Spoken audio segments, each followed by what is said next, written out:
Olá, meu nome é Iris, eu tenho 11 anos e hoje eu queria fazer uma entrevista com o senhor. É, Primeiro, qual foi o seu contato mais significativo com a matemática e que você se lembra? Essa é uma pergunta difícil, Iris. Matemática na minha vida sempre existiu, sempre esteve lá, talvez como na sua também. Então, assim, o primeiro contato, eu vou mencionar dois completamente diferentes. Então, vou contar um pouquinho sobre mim. A minha mãe era professora do ensino fundamental, e quando eu e meus irmãos éramos pequenos, ela não tinha com quem deixar a gente. Então, ela levava os filhos para a escola e ficava dando aula, e os filhos lá sentados, sobretudo eu, que era o mais velho, ficava lá sentado. Eu fui alfabetizado e aprendi matemática muito antes de eu entrar no ensino fundamental, porque eu já estava por ali. Era a minha creche era ali na escola mesmo. E eu lembro muito bem de um dia, eu devia ter uns 4 anos, não mais do que isso. Eu vi a minha mãe ensinando a tabuada do 2. Sabe como é que é? 2 vezes um, 2 vezes 2.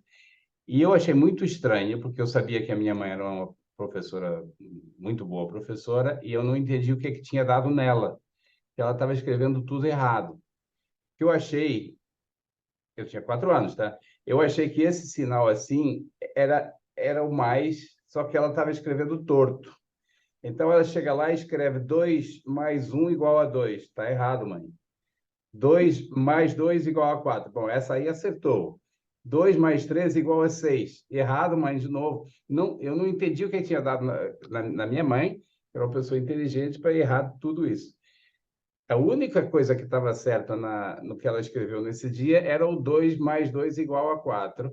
E você sabe que muitos anos depois eu usei isso, essa lembrança, numa prova de faculdade, de uma prova de álgebra. Eu lembrei, essa lembrança me ajudou, foi a dica para resolver o problema. Então, é uma lembrança muito forte, muito antiga. E já que eu falei da faculdade, eu também lembro bem do dia na faculdade que eu provei alguma coisa. Eu fiz um raciocínio, eu queria ter certeza que alguma coisa era verdade, e eu fiz um raciocínio matemático, uma prova matemática, e fiquei, claro que era uma coisa pequena, mas fiquei tão contente. Poxa, eu também sou capaz de fazer provas igual que a gente vai para a aula, aprende do professor. Agora vamos provar o teorema de Pitágoras. Legal, provar é uma coisa fantástica. Eu também sou capaz de fazer isso. Isso eu já era bem mais crescido. Bom, e depois teve também um momento em que eu estava trabalhando na minha tese, aí já no doutorado aqui no IMPA, e estava travado, porque matemática é isso, fica travado há muito tempo, até que um dia destravou enquanto eu assistia a televisão. De repente apareceu uma imagem na minha cabeça. Então não foi o primeiro, mas foi importante para mim, porque foi um momento que, opa, eu resolvi. Eu não sabia ainda porque tinha resolvido, demorou um bom tempo para traduzir a imagem mental em uma prova, um raciocínio. Mas foi um momento muito, muito especial. Então você vê que é difícil escolher, né? Tem, tem Eu essa. lembro, eu lembro meu por duas coisas, por foto e por lembrança, porque eu tenho tempo disso até hoje. Mas o meu foi quando eu tinha 2 anos e os meus avós me deram meu primeiro quebra-cabeça, daquele de grande de princesa. Eu tenho ele até hoje, eu montei ele com meu avô. Que legal. Tá vendo? Então você entende que a minha resposta tinha que ser um pouquinho complexa. Você partilha de uma experiência muito parecida. Legal. Sim. E qual foi o local mais importante para os seus estudos de matemática? Essa é outra. Essa é outra complicada. Eu acho que o local mais importante para todos nós, Iris, não é especial para mim, para todos nós é em casa, tá? É em casa, quando a gente é pequeno, que a gente começa a ter contato com a matemática, e o modo como as pessoas à nossa volta, nossos pais, irmãos mais velhos, quando existem, o modo como eles reagem à nossa própria atitude é determinante no que vai acontecer conosco, a nossa própria postura. Eu tenho dois filhos, que agora são mais velhos do que você, são adolescentes, E eu vi muito isso acontecer com eles. Eles gostam de matemática e a gente, tanto eu quanto a mãe, sempre incentivamos isso. E o resultado é que eles continuam gostando de matemática e se sentindo muito à vontade. Eu, eu acho que o mais importante é realmente em casa, e eu sempre fui muito incentivado, tanto por meu pai quanto pela minha mãe, que, enfim, lá em casa não havia muito dinheiro, mas havia muita confiança na educação. Agora, do ponto de vista profissional, o local mais importante para mim foi aqui no IMPA mesmo, onde eu vim fazer o doutorado, e não só por ter feito doutorado aqui, mas porque eu acho que foi aqui que eu aprendi de verdade a raciocinar, a pensar como um matemático. Até aí eu sabia aprender matemática, receber, mas começar a pensar de um ponto de vista assim mais de descobrir a matemática, isso que me ensinou foi o IMPA, e, portanto, profissionalmente é o local mais importante. Que legal. O Wilpa E para sempre você? foi, E para você? para mim, também foi a minha casa, porque ano passado mesmo eu passei por alguns problemas e a matemática que eu aprendi era na minha casa mesmo. Aí, na minha casa também que eu comecei a estudar para as Olimpíadas, meus pais me apoiaram sempre, foi na minha casa também. Legal. Seu papel, qual o seu principal papel dentro do BMEP, já que você é um dos fundadores dessa Olimpíada? A Olimpíada, a OBMEP, a Olimpíada Brasileira de Matemática das Escolas Públicas, como você sabe, um projeto gigantesco. Ela é aplicada em praticamente todos os municípios do Brasil, uma das coisas, das atividades mais, com maior capilaridade, mais espalhadas no território nacional, e é uma operação de guerra. A minha função como diretor do IMPA é, por um lado, garantir que existem recursos para organizar, junto do governo, junto dos patrocinadores, e também acompanhar, supervisionar a organização, que é sempre cheia de peripécias, mas é, ao mesmo tempo, muito gratificante. Nós, por meio da Olimpíada, chegamos ao Brasil inteiro, podemos identificar jovens, garotos e garotas que gostam e que se destacam resolvendo problemas, e a minha função é de supervisão, de garantir que a cada ano que passa nós temos uma Olimpíada bem-sucedida. A parte mais gostosa disso tudo é quando a gente faz as cerimônias de premiação, que a gente conhece nas cerimônias gente como você, vindas do Brasil inteiro. A última premiação nacional foi em Florianópolis, tinha gente de todos os estados da União, que está irmanada por um gosto pela matemática, uma identidade. E aí você conhece outras pessoas, porque a gente às vezes, Iris, você certamente sabe disso, a gente às vezes é olhado assim como se fôssemos um bicho um pouco raro. Nossa, gosta de matemática, né? Eu tinha um aluno de doutorado, ele já era crescido, tá? E ele morava perto da praia e nos fins de semana ele ia para a praia e levava o livro de matemática para estudar. Mas ele me falou que ele botava uma capa no livro para que ninguém percebesse que ele estava na praia lendo um livro de matemática, porque ele queria conversar com as pessoas, ele queria conhecer garotas e tal, e um livro com a capa de matemática congelava a conversa, congelava a interação social. Então, é muito legal nessas cerimônias a gente encontrar milhares de jovens de todo o país que têm em comum esse gosto, e a gente descobrir que, afinal, não somos tão bicho raro assim, tem um monte de gente que partilha do nosso gosto. Você já passou por essa experiência de se sentir um pouquinho bicho raro assim? Todo ano, quando eu tenho uma turma nova, eu sempre levo o cubo pra, tipo, o cubo me desestressa mesmo, me deixa menos nervosa. Aí sempre quando olham pra mim, nossa, essa aí gosta de matemática, tem um cubo, já me acha estranha. Pois é. Você não tá sozinha nisso não, viu? Todos Essa, nós, esse, esse é um dos todos nós, motivos de eu querer ser medalhista no BME, para poder participar do PIC e saber que eu não sou a única que gosta de claro, matemática. claro, claro. E como você se sentiu sendo o novo diretor-geral do IPA? Ah, Olha, eu gosto muito da instituição onde eu estou. Eu já disse que eu devo muito ao INPA, então, em algum momento, me pareceu que eu deveria contribuir para o INPA também de outra forma. Me apresentei como candidato a diretor, fui eleito, e isso foi uma satisfação muito grande, uma honra. Não nego para você. Estou agora, daqui a pouquinho, começando o terceiro mandato. Então, não só eu gostei da primeira vez, como continuei gostando até hoje. Em algum momento, claro que vou sair. Mas eu acho que, para mim, é uma oportunidade de contribuir para manter a instituição em si. É um trabalho que tem coisas boas e coisas menos boas. Tem momentos chatos, tá? Não é, tem muito momento, e a grande responsabilidade do diretor é o orçamento, é conseguir o orçamento junto ao governo. Não é simples, né? Os recursos são limitados, mas é um trabalho que eu gosto de fazer e que me dá a oportunidade de contribuir um pouquinho, além do que, como o INPA tem uma função nacional também, me dá a chance de conhecer o Brasil, pelo lado da matemática, e conhecer o Brasil inteiro, né? Não falo só Uhum. fisicamente, mas, veja, conversar com pessoas como você.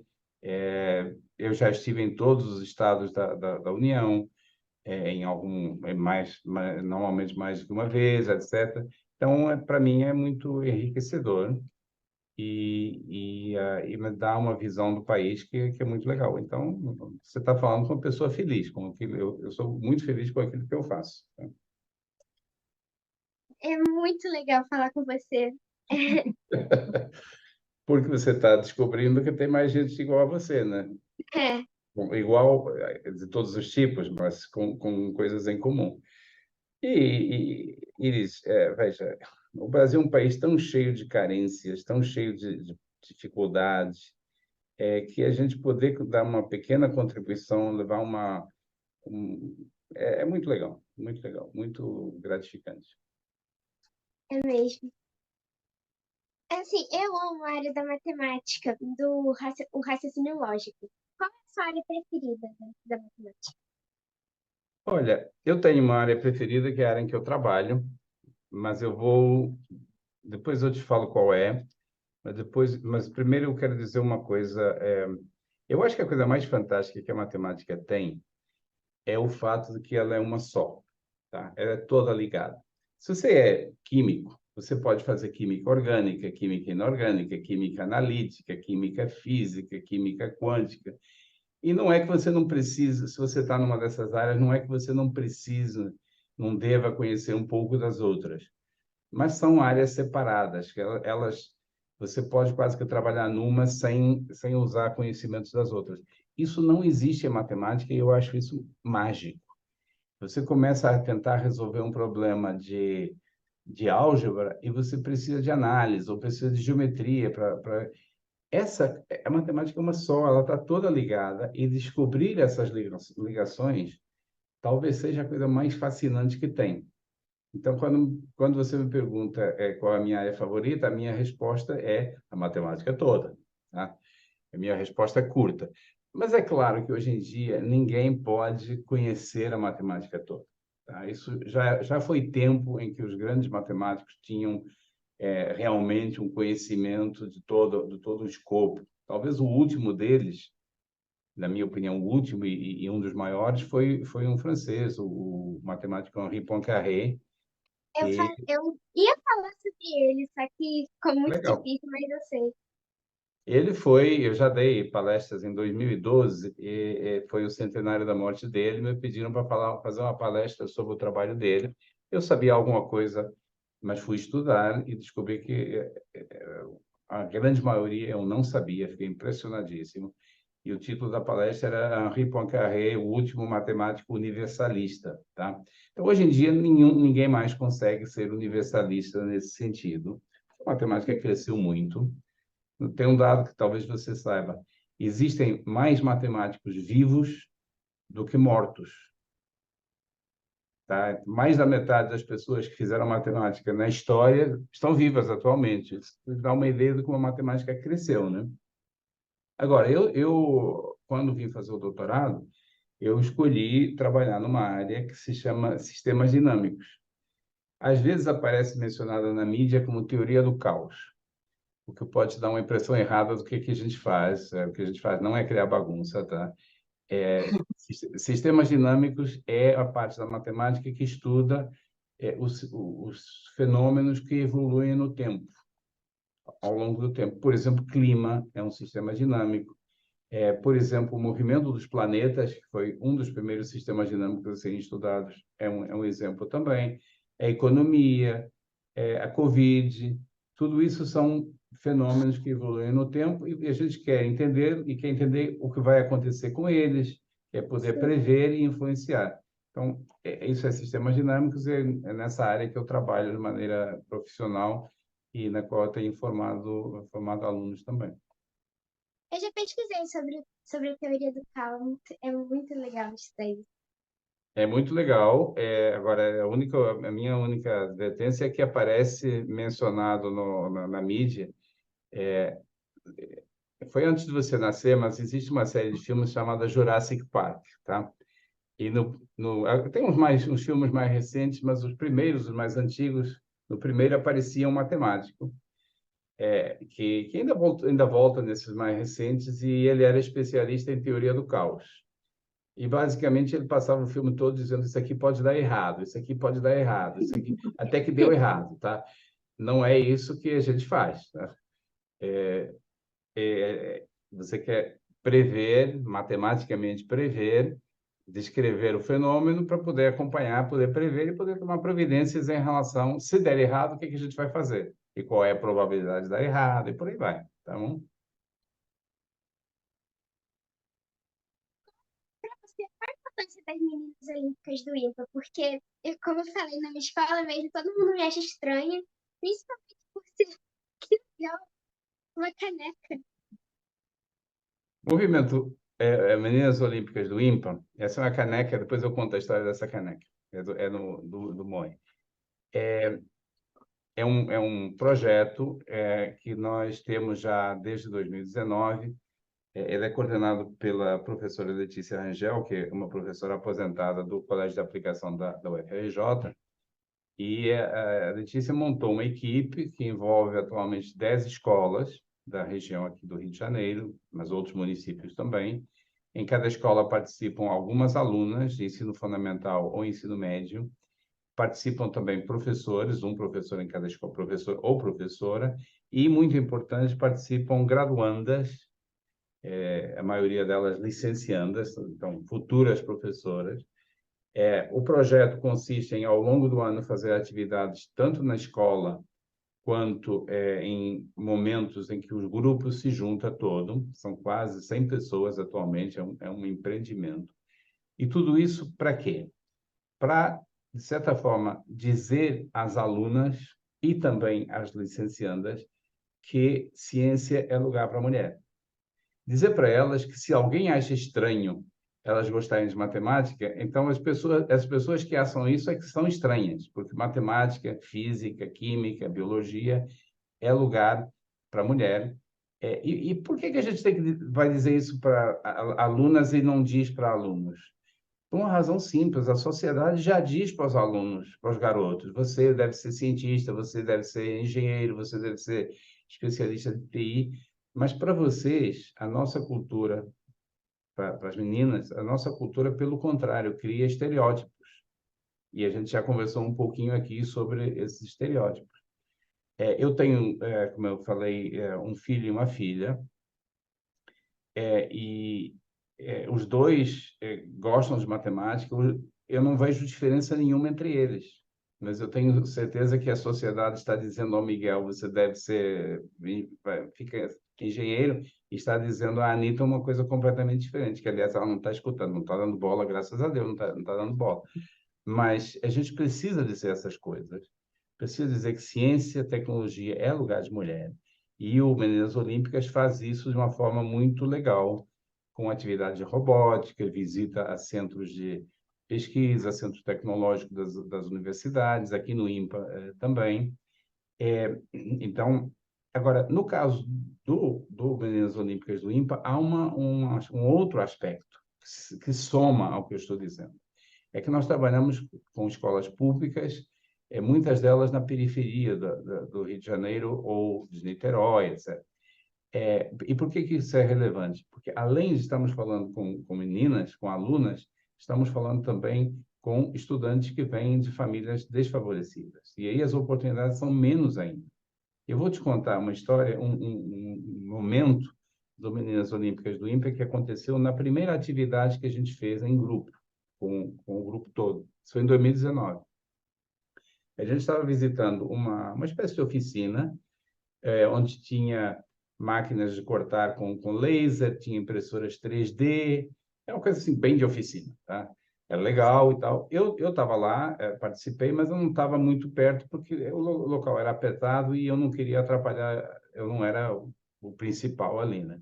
Fiquei um pouco para trás. E aí eu notei uma das alunas com o celular Tirando frenética, foto? fotografando, gravando, fotografando. Isso foi bem na minha frente. Então, eu escutei quando ela chegou baixinho no ouvido da amiga e falou: Gente, eu vou fotografar tudo, porque eu nunca mais na vida volto para um lugar como esse. Iris, o lugar era tipo uma oficinona, tá? Legal, tinha impressão 3D e tal, mas não era um hotel de luxo, não era. E para ela era fora da realidade. Para ela, como aluna, como menina, mas também como ela, como um estudante de periferia, era um local fora da realidade dela. Então, o Meninas Olímpicas do INPA tem o objetivo de ajudar a levar até essas estudantes e suas graduandas essa ideia de que é um mundo grande lá fora, cheio de oportunidades, e que é um mundo que tem que estar aberto também para estudantes mulheres, para estudantes que não são necessariamente de famílias favorecidas, e, enfim, além do mais, é super prazeroso lidar com gente jovem, se empolgando em projetos de robótica, em projetos de física, etc. Aí, no final do primeiro ano, as graduandas se juntaram e fizeram duas canecas, e uma delas é essa aqui, que eu ganhei. Isso é a minha caneca favorita. Ela tem a logo do Meninas Olímpicas do outro lado. Só existem duas dessas no mundo e eu ganhei uma delas, então é a minha caneca. A outra, quem ganhou foi a professora Letícia. Caramba, É. é Então, quase única. é quase único. Então, esse o objetivo do projeto. É um projeto muito dos mais legais que a gente faz, e a gente faz um monte de coisas legais aqui no INPA, ligadas à Olimpíada. Agora, quando a gente fala meninas olímpicas, tem muita gente que acha que elas são olímpicas porque elas ganharam medalha olímpica. Não é esse o ponto. Elas são olímpicas, são campeãs de superação, de sair, de expandir o mundo em que vivem, os seus horizontes, e o projeto o Meninas Olímpicas busca ajudar a fazer isso. Bom, não tem que ver com ganhar medalha, não tem necessariamente que ver com ganhar medalha, nada contra se ganhar, mas não é esse o ponto. Bom, Entendi. Realmente tem que se como é superar que, muito. como, como é que você ficou sabendo do Meninas Olímpicas do IMPA? É porque eu estudo muito você e eu já assisti muitas entrevistas que você fez também. E ano passado. Legal. Legal. Você viu que eu prometi que eu não ia fazer mais perguntas, mas eu continuo fazendo, né? No festival eu ouvi também. Eu Ah, conheci uma menina lá, virei amiga dela também. então, não deu nem para falarmos do Festival da Matemática, que é outra coisa muito legal. Olha, isso é legal mesmo, tá? É um evento que a gente organiza, tipo uma feira de ciência, e, e é tão legal que a gente, no final, tem que empurrar as crianças embora. Você imagina os pais doidos para ir para casa, cansados depois de um dia de folia com a matemática, e na hora de fechar os portões a gente está empurrando. A garotada quer ficar, não quer mais matemática. Legal, né? Eu vivenciei isso ano passado. Então você vê. Tá bom? Muito obrigada pela sua atenção e pelo seu tempo. Eu que te agradeço, é uma honra falar com você. Agradeço a professora também, ao Projeto Ingênio, acho super legal, super bacana vocês facilitarem esse tipo de interação e, pela minha parte, eu estou à disposição. Iris, você tem 11 anos, é um pouquinho cedo ainda para você vir fazer curso aqui no INPA, tá? Dá um tempinho aí, estuda, mas daqui, quando você estiver assim perto do final do ensino médio, por aí, quando você se sentir à vontade, vem fazer curso com a gente aqui. No verão, em janeiro e fevereiro, nós temos cursos durante as férias, né? Facinho. Em janeiro e fevereiro temos o programa de verão aqui, um monte de estudantes do Brasil inteiro, de países vizinhos, aprendendo coisas super legais. Todos os nossos cursos são gratuitos, evidentemente, aberto para quem quiser vir. A burocracia é minimalista, você entra no site, bota seu nome, seu CPF, sei lá, o RG, e já está inscrita. Se for menor de idade, é claro que o pai e mãe têm que aprovar, mas pela nossa parte, qualquer idade é boa, desde que tenha vontade de vir. Só não aconselho a vir cedo demais, porque os cursos estão um pouco avançados, tá bom? Mas eu vou prestar atenção daqui a uns anos para ver se você está vindo ou não. Tá bom? Obrigada. Fica feito o convite. Muito obrigada.